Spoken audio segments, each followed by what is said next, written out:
What is up, guys? Today I'm going to share with you another better way to make infused butter. And here's a quick warning for you. This is not your trivial compound way of making butter. We're not just going to mix all the ingredients together with a boring store-bought butter. No. Instead, we're going to make a proper homemade butter. So first things first, let's start with the flavorings of our choice. And in our case, these are roasted coffee beans and a few orange peels. Put them in a medium-sized pan and cover them with the heaviest cream that you can find, which you know is the basis, the main, and could be the only ingredient in butter making. All you're gonna do to make sure that your cream is properly infused is to bring it to simmer and keep on whisking, making sure that nothing sticks or is burnt at the bottom and no film is formed on the top. Once your cream is strained from all the infusion ingredients, make sure to bring it back to the room temperature before you proceed to further steps. This will make your life way easier, trust me. So, here comes the second step in making our infused homemade butter, which is actually a very short and straightforward process with only 3 steps. In this second step, you actually have 2 options here.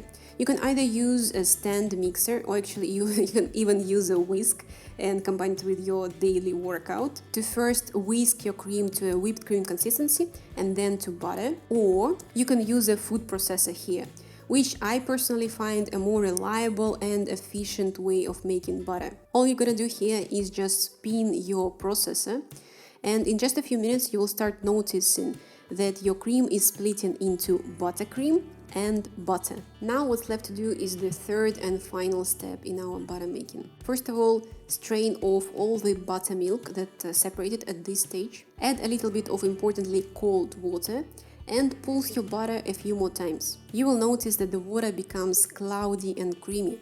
Strain it off and repeat the process 5 to 6 times until all the water stays clear. And voila, our butter is essentially ready at this stage, as creamy as that. Now you can form it in a roll, you can form it in a butter block or mold it in silicone molds. I am here using an essential and basic technique of making a butter roll with a plastic wrap. So you can follow my steps if you want to do the same, or you can do you.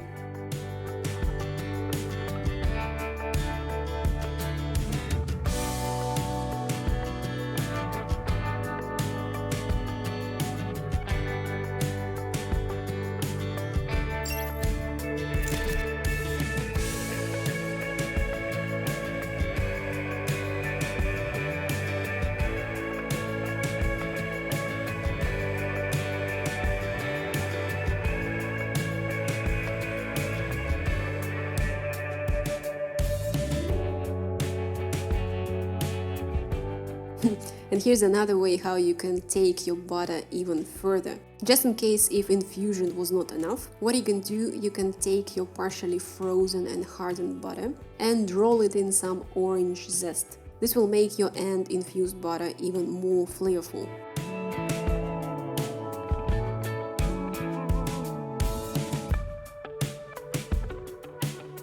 You can also wrap it around in parchment paper, tie it with the baker's twine, and here we go.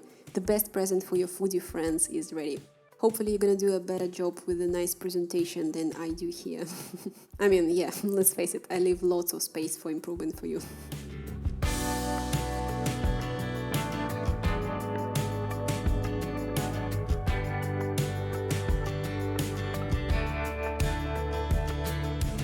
Okay guys, that's it. I hope you've enjoyed this video. There will be more infused butter making videos on my channel, so if you're interested, do check it out, and I'll see you in the next video.